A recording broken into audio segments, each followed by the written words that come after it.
Alright, folks, this is Hammerman Duke again.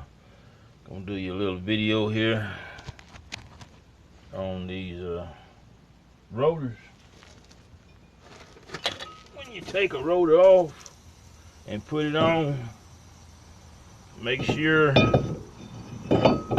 while you're doing any kind of work, make sure that you don't touch this shiny surface here, because if you do, what'll happen, you'll develop hot spots on your brake disc, on the rotor.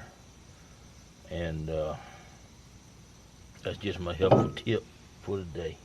So make sure that you, and if you do by chance get some on there, get you some brake cleaner and clean it off. Wipe it off with a paper towel or a shop towel, and that'll take care of it. Alright, thanks for watching. Mr. Hammerman Duke, and I'm back quiet.